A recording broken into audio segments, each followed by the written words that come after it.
alma pura escogida por Dios, para ser la madre del Salvador. No puedo negar, eres una mujer especial,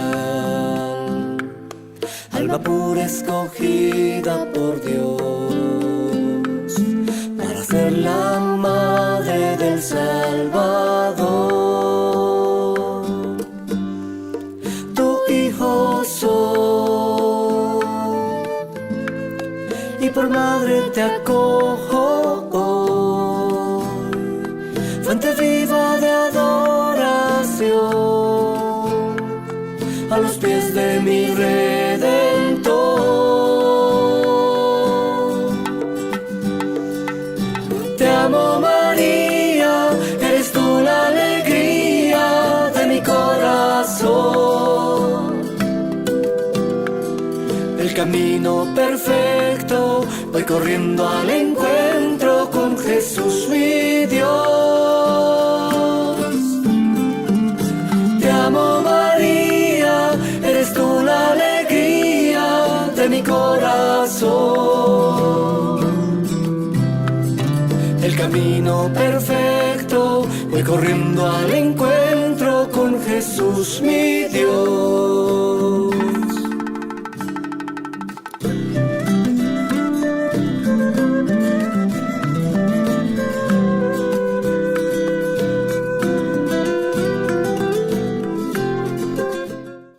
Salve María Inmaculada, nuevamente continuamos nuestro itinerario en el discípulo de seguimiento a Cristo, en el camino del discípulo. Vamos a iniciar poniéndonos en la presencia del Señor. Nos acompaña nuevamente Norma, que es milite de la Regional de Bogotá, y en este momento quien nos acompaña también en toda la formación virtual de los milites que no pueden asistir a las catequesis, pero quieren hacer su camino de seguimiento al Señor de mano de la Inmaculada. Del Santo Evangelio según San Marcos. Después que Juan fue entregado, marchó Jesús a Galilea y proclamaba la buena nueva de Dios. El tiempo se ha cumplido y el reino de Dios está cerca. Convertíos y creed en la buena nueva.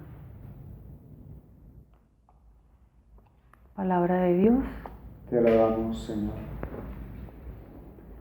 Escuchamos entonces en la palabra de Dios la invitación a conocer el reino de Dios y creer en la buena nueva. Siempre me preguntaba qué es esto del reino de Dios, y algo que asociaba directamente con un cielo que no pertenecía a la tierra, porque no comprendía que la buena nueva era el mismo Jesús, el Jesús que nos habla a través de su palabra y que nos invita a participar de su proyecto de expansión, de la misión que su Padre le entregó. Ese es el reino de Dios. Tenemos entonces la posibilidad y hemos recibido la gran bendición, que ese don que no merecemos realmente, de poder entonces participar de esa palabra viva a partir de nuestro testimonio. De nada le valdría a una madre, de nada le valdría a una hija, hablo de mi experiencia personal, hablar de la conversión si no soy capaz de dar testimonio. Testimonio en la misericordia, testimonio en la caridad, testimonio en la capacidad de despojarme de mí para poder entonces entregarme realmente a lo que Dios quiere que se haga a través de mí. Esa es la reflexión que puedo inicialmente hacer, Padre, en relación con lo que esta palabra de Dios me dice y el llamado que me hace a la conversión. Pidamos entonces al inicio de nuestro encuentro la gracia del Espíritu Santo que nos anime a caminar en la conversión, y por intercesión de la Inmaculada Virgen María, el Señor disponga nuestro corazón. Él mismo sea quien nos impulse por el camino de la conversión y nos sostenga en nuestros buenos propósitos. Gloria al Padre, y al Hijo, y al Espíritu Santo. Como era en el principio, ahora y siempre, por los siglos de los siglos. Amén. No podemos continuar en nuestro proceso para entregarnos a María Inmaculada si no hablamos antes de la conversión, ¿sí? La metanoia, que es, nosotros hemos escuchado ya mucho ese término, la metanoia como ese cambio de mentalidad, ¿sí? Como esa transformación en la manera de pensar, pero va mucho más allá, es mucho más profundo, ¿sí? Entonces, lo primero que podemos decir nosotros en el camino de la conversión es que es un camino que no termina sino el día, el momento que nos encontremos con el Padre Celestial. Es decir, es un camino nunca acabado mientras vamos peregrinando. Entonces, ¿cuándo comenzar la conversión? Hoy, ¿sí? Hoy. ¿Cuándo terminar la conversión? Cuando nos encontremos con el Padre Celestial. Entonces, si la conversión es un camino, es un proceso, lo mismo que la santidad, por eso están estrechamente ligados. En la medida que yo camino en la conversión, pues doy frutos de santidad. Entonces, es un camino que debo comenzar hoy, ¿sí? La conversión muchas veces la vamos posponiendo, ¿sí? Y más si tenemos una concepción errónea de la conversión. Si la concepción de la conversión es una conversión moral, ¿sí? Entonces vemos como camino de conversión dejar y dejar y dejar cosas, ¿sí? Es una conversión negativa. Entonces la conversión moral es aquella donde el protagonista soy yo y no es Cristo, no es el proyecto del Señor, sino que es fruto de mi esfuerzo. Yo me esfuerzo en dejar esto, yo me esfuerzo en hacer aquello y entonces después me siento satisfecho. No necesito un salvador, sino que soy el salvador de mi propia existencia. Entonces, ese tipo de conversión, que es el que muchas veces prima en la manera como nosotros vivimos y afrontamos el proyecto de Jesús, hace personas que se esfuerzan mucho, que se agotan mucho y que no disfrutan el camino de seguimiento al Señor, ¿sí? Porque claro, si el proyecto de la conversión o el camino de la conversión es dejar, entonces, por lo menos, va usted a un retiro, ¿sí? Un retiro espiritual, te invitan a un retiro espiritual y allí el predicador o la predicadora la entusiasma con el tema de la conversión. Y usted cae en cuenta de una cantidad de cosas malas que hace, ¿sí? Es mala en esto, en aquello, en lo otro, en pensamientos, en deseos, en fin. Y entonces se va con la idea de que no, yo necesito convertirme, ¿sí? El tema del me, yo, ¿sí? Necesito convertirme. Y para convertirme necesito yo dejar de hacer esto, dejar de hacer aquello. Y entonces para dejar de hacer esto y dejar de hacer aquello, entonces hay que hacer una cantidad de prácticas, ¿sí? Entonces usted llega entusiasmada del retiro y dice, no. Entonces me falta oración, ¿sí? El retiro le sirvió para caer en cuenta que le falta oración. Y entonces se entusiasma a hacer oración y empieza con el rosario todos los santos días, por la mañana y por la tarde. ¿Hasta cuándo le dura eso? Cuando la conversión es una cuestión que nace simplemente de mi deseo, mi empeño, mi ilusión, ¿sí? Empiezo a hacer prácticas que luego nos cansan, nos aburren y le perdemos sentido. ¿Cuántas personas salen de un retiro, ¿sí? Y dicen, no, es que yo desde que me convertí, ¿sí? Primer error. Y no hay un me convertí en pasado. La conversión es siempre está en acción, siempre está en acción, siempre. Entonces no es que yo me convierta de mis malas acciones y asuma lo que me propone el Señor, sino que tiene que ser una conversión mucho más profunda. Entonces no es una conversión moral, sino que es una conversión teologal, que ya hablaremos de lo que sería esa conversión teologal. Pero ¿cómo le ayuda a un laico, a un seglar, la milicia de la Inmaculada para hacer ese camino de conversión auténtica cuando hay tantas ofertas en el mundo, ¿sí?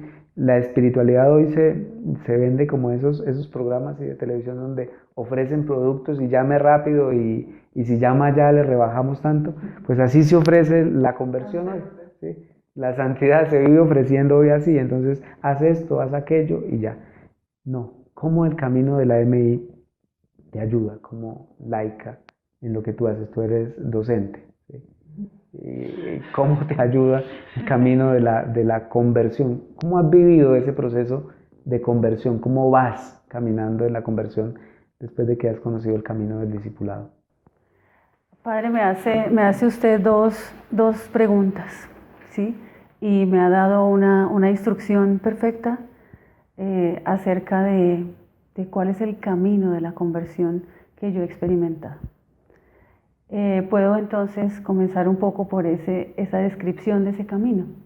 Cuando usted hablaba de la conversión moral, creo que es lo primero que me ocurrió, ¿no? Esa necesidad de cambiar cosas por mi propia voluntad.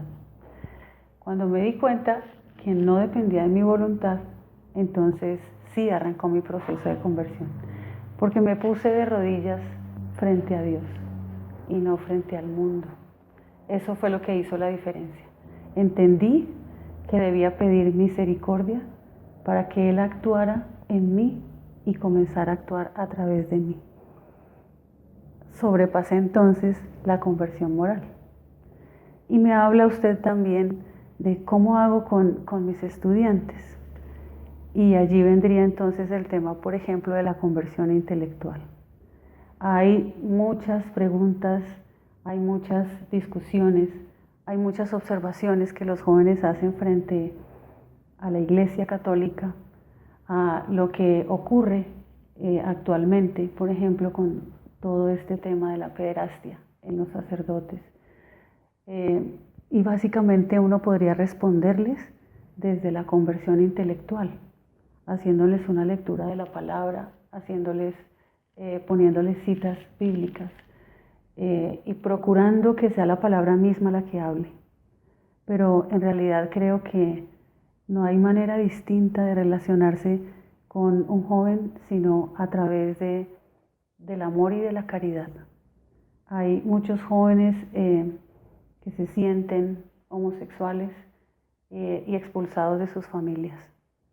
Si yo compartiera la violencia, entonces replicaría lo mismo. Es cierto que es complejo porque nos confronta con nosotros mismos y con aquello que hemos aprendido que debe ser. Pero cuando por encima está el amor de Dios, entonces lo que procuramos es amarlos. Ese podría ser uno. La conversión intelectual, entonces ellos querrían respuestas de este tipo, pero cuando llegan tarde a clase, no pudieron llegar, no pudieron presentar el trabajo como lo querían, en lugar de ponerles 0, ¿cierto? O en lugar de decirles ustedes no son capaces de hacerlo, o cuando tienen alguna lectura que se les dificulta hacer. Entonces lo que procuro es ofrecer alternativas de solución e ir acompañándolos en ese proceso.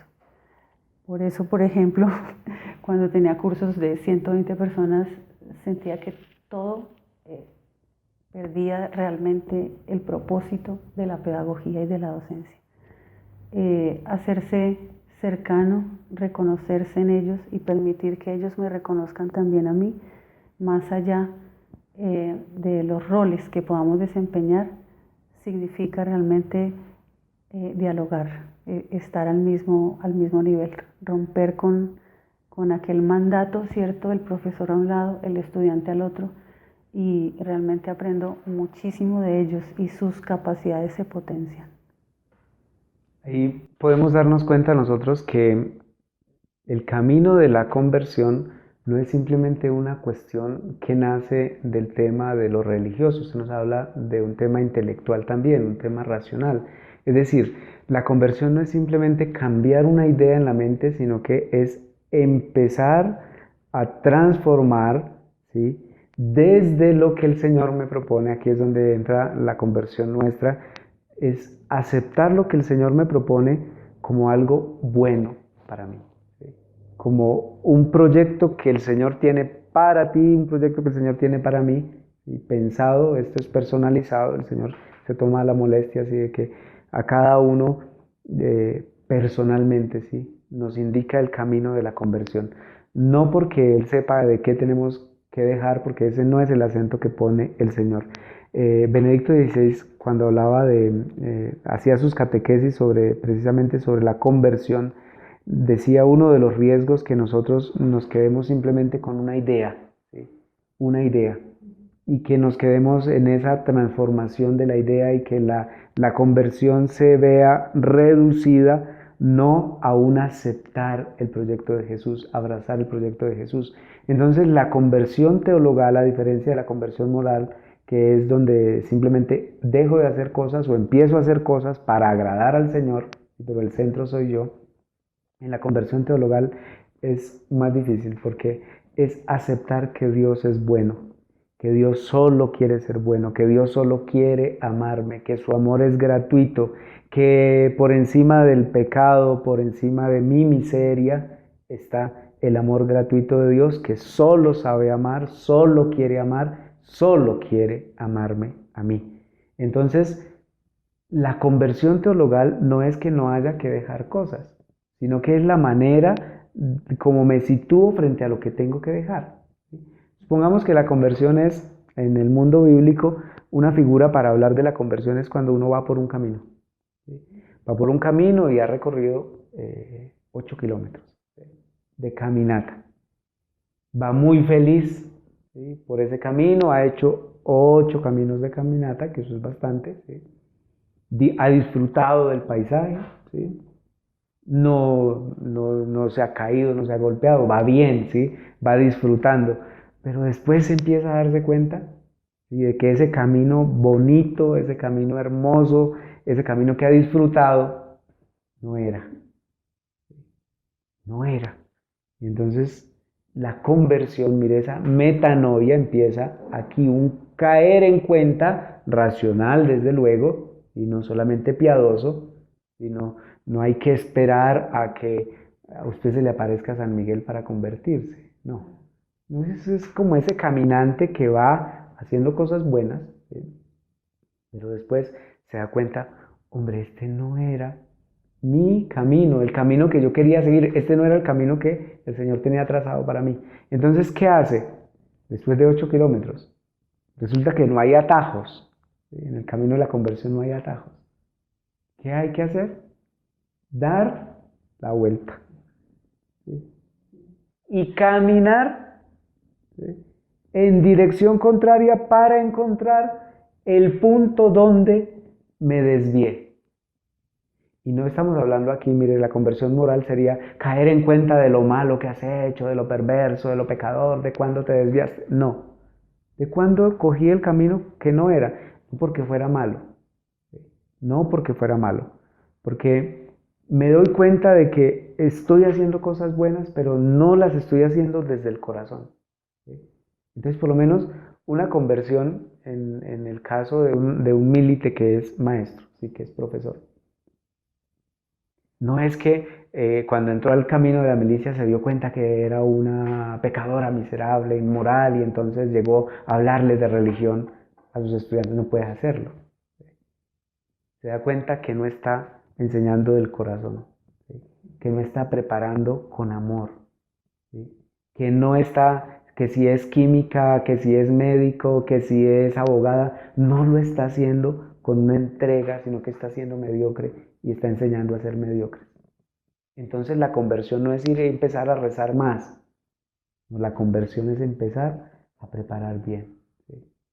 A ser profunda, a motivar a sus estudiantes a no ser mediocres para transformar este país, ¿sí? Se dejó de lado el tema de la moralidad y llegamos a una conversión más profunda. ¿Y qué hizo que se diera esa metanoia, esa transformación de la mente y del corazón? El encuentro con el Señor. Un encuentro en lo profundo. Un encuentro que le hizo ver que iba haciendo cosas buenas, pero que no era el proyecto de Jesús. Que era mi proyecto. Y que cuando mi proyecto se une con el proyecto de Jesús, no perdemos, ganamos demasiado. ¿Sí? Porque lo que hace el Señor con nuestro proyecto no es anularlo, ¿sí? Dios no anula nuestro querer. Lo que hace Cristo, lo que hace el Señor, es transformar ese proyecto. Entonces, por eso la conversión teologal, sí, yo hago penitencia, pero ya no hago. Entonces, en la conversión moral, usted ayuna para dejar los malos pensamientos. En la conversión teologal, usted ayuna porque quiere sentirse solidario con el hambre de los pobres, porque quiere decirse a sí mismo que un camino como el que propone el Señor es bueno, es diferente y yo puedo asumirlo, ¿sí?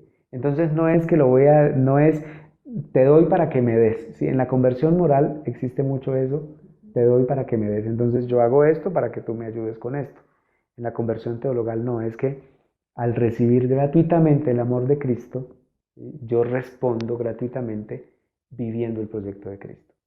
Un proyecto que desde luego es un proyecto que beneficia a todos. Cuando se hace un camino, cuando tú haces un camino de conversión profundo, auténtico, los primeros beneficiados son los que viven junto a ti, ¿sí? Los más cercanos, la familia. ¿Cuánto nos hace falta el camino de conversión? ¿Sí? Y no una conversión que sea, vuelvo a insistir en esto, no una conversión moral, sino una conversión auténtica, profunda, un caer en cuenta de que puedo estar caminando hacia cosas buenas, pero que no son el proyecto de Jesús. Y esas cosas hay que empezar a transformarlas. En este itinerario de discipulado, la MI quiere hacernos caer en cuenta de unos medios, ¿sí? Medios para la conversión. ¿De qué medios podemos hablar nosotros y podemos enseñar a quien quiere ser milite? ¿Qué medios puede utilizar? ¿De qué se puede valer, ¿sí? Para caminar en el proyecto de la conversión? Antes que nada, Padre, la palabra de Dios. En mi experiencia, escuchar la palabra de Dios cuando se proclama el Evangelio en el marco de la Eucaristía hace la diferencia, porque realmente está acompañada por el Santo Espíritu de Dios, que es el que nos va indicando qué hacer. Voy a referirme a una experiencia concreta, Padre. Al salir de una de las iglesias en las que diariamente, gracias a Dios, asisto a la Eucaristía, hay una señora que pide siempre monedas. Yo siempre le daba monedas y me sentía bien. Llegó el momento en que sentí que las monedas no eran suficientes ni era lo que el Señor me pedía. Entonces empecé a darle más de mi tiempo y empecé a compartir más con esta persona, a escucharle acerca de sus preocupaciones diarias, de sus necesidades. Y estoy absolutamente segura de que eso no habría ocurrido si yo no escuchara la palabra de Dios en el marco de la Eucaristía. Es Él quien busca actuar y que deje de ser yo. Entonces, hay cosas que yo no habría podido ver en mí y seguiría tranquila, dando monedas como si fuera suficiente. La palabra de Dios es lo primero. ¿Qué podemos hacer después de leer la palabra de Dios, de meditar la palabra de Dios? ¿Qué otros medios nos ofrece? Esto es muy interesante. No la MI, sino la iglesia, que la MI lo que hace es recordarnos. Sí, Padre, la oración. Por supuesto que la Eucaristía es la forma más completa de orar. En mi experiencia, esa es la mejor forma de orar. Pero también nos invita a tener un diálogo, una conversación con Jesús. Decía yo que en un tiempo de mi vida Jesús para mí era un personaje histórico. Y entonces yo solamente lo veía en las películas de Semana Santa y volvía y salía, ¿cierto? Un Jesús que yo decía, pues sí, pero no tenía nada que ver conmigo. He descubierto entonces que puedo hablar con Él y que Él me habla y me habla de manera tan clara. No estoy refiriéndome a voces que se escuchan de lo alto, ¿cierto? ni a espectáculos en relación con llamados personales en los que yo puedo sentir que la Virgen habita en mí y comienzo a hablar. Y hago referencia a eso porque es justamente lo que yo como laica diría debemos cuestionarnos nosotros, porque empezamos a sentir que tenemos poder sobre otros y que al que en el momento en que otras personas empiezan a escucharnos hablar como la Virgen, entonces quienes ganamos protagonismo somos nosotros. Y creo que eso es importante cuestionarlo entre nosotros los laicos. La oración es algo muy distinto, la oración es poder realmente consultar con Jesús cada decisión e ir a su palabra, claro, pero entonces también sentir que Él habita en mí. Y bueno, me gustaría también, más bien, Padre, que pudiera darnos más luces sobre lo que es realmente la oración. La oración en el camino de la conversión es un itinerario, ¿sí? Es un itinerario, y como itinerario pues implica de nosotros, en primer lugar, esfuerzo, ¿sí? Ya no se puede empezar a hacer oración de la noche a la mañana, ¿sí? Esa efusividad para hacer oración a veces es muy epidérmica, ¿sí? Porque empiezas con tantas ganas y luego cuando empiezas a aterrizar en tu mente y en tu corazón tu propia existencia, las ganas se terminan y entonces la oración se convierte en una cuestión dura, ¿sí? Difícil. Entonces, cuando hablamos de la oración, nosotros hablamos de estadios, ¿sí? Como de escaleras, de camino. Entonces, el primer estadio, que hay muchas personas que lo han echado al olvido, es el de rezar, ¿sí? Es básico. Una manera que nosotros utilizamos es rezar el Santo Rosario, ¿sí? Es repetir, es la cuestión verbal. Hay muchas personas que dicen, no, católicos, he escuchado muchos católicos, religiosos. No, es que yo hablo con el Señor, yo oro, yo dialogo con el Señor.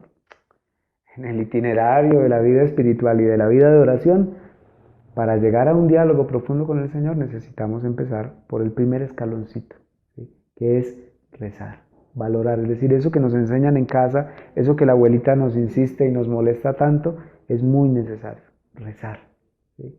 Después ya se va llegando a un grado más profundo y más alto, ¿sí? Que es la meditación, donde no me quedo repitiendo, porque el otro riesgo es que me quede repitiendo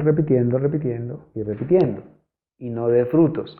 El segundo grado ya es la meditación, donde entro en mí mismo, ¿sí? Y eso que repito o eso que leo en la Sagrada Escritura me cuestiona, me interpela. Y así se va avanzando hasta que el Señor da la gracia de la contemplación, y es aprender a mirar todo con los ojos de Dios, mirarlo de manera diferente, ¿sí? Mirar de manera diferente. Y entonces la persona que aprende a hacer itinerario de oración, camino de oración, es una persona que se nota en la vida, ¿sí? Tú mencionabas un tema muy importante, y es que cuando no se hace un itinerario auténtico de oración, usted encuentra líderes espirituales con una capacidad muy profunda, ¿sí? De dominio sobre los otros. Pero ese no es el proyecto de Jesús. El líder espiritual vende muy bien una ideología, ¿sí? Y entonces va haciendo que la espiritualidad se convierta en sectaria, ¿sí? En grupito que manipula. Eso nos pasa muchas veces entre los católicos, ¿sí? Que algo que nace tan bonito de una espiritualidad auténtica se va convirtiendo en una pequeña secta, donde vendo mi ideología y donde el fondo soy yo, y Cristo es simplemente un medio para obtener lo que yo quiero. Entonces, por eso es tan importante que la conversión es mucho más profunda, ¿sí? Y junto a la oración y junto al encuentro con la palabra, la Iglesia nos regala los sacramentos, ¿sí? Y de manera especial la Eucaristía y la confesión, que también vamos a profundizar en nuestras catequesis para poder vivenciarlos. Y la caridad. Uno de los frutos auténticos de que el camino de conversión es verdadero, que soy más caritativo, más misericordioso. Y eso es pues lo que estamos llamados, y a eso es lo que estás llamado. Y pues te invitamos para que continúes nuestro itinerario. Recuerde que junto a estos videos También está el texto, sí, que nosotros les compartiremos. Si quieres hacer este camino con mayor profundidad y tener los subsidios, los materiales, los videos y demás, entonces te puedes comunicar con Norma. Vamos a pedirle al Señor que nos ayude en este camino de conversión, que la Inmaculada Virgen María nos acompañe. Gloria al Padre, y al Hijo, y al Espíritu Santo. Como era en el principio, ahora y siempre, por los siglos de los siglos. Amén.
Virgen Inmaculada, Madre mía María, yo me consagro a ti hoy y por siempre, para que tú dispongas de mí para el bien de mis hermanos.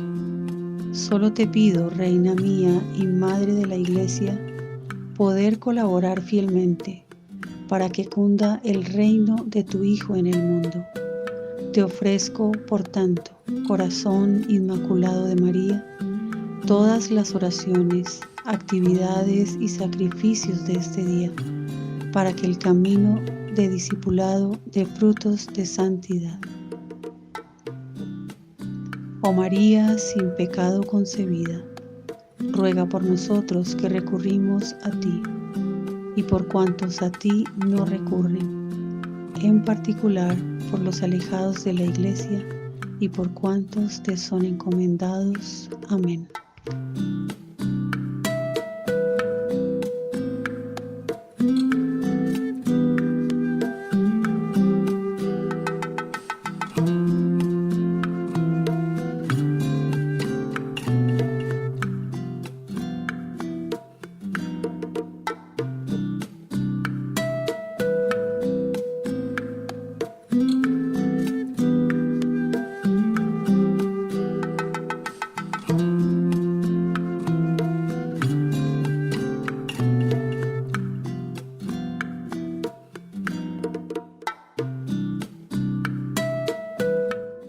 Te amo María, eres tú la alegría de mi corazón. El camino perfecto, voy corriendo al encuentro con Jesús, mi Dios. Dios.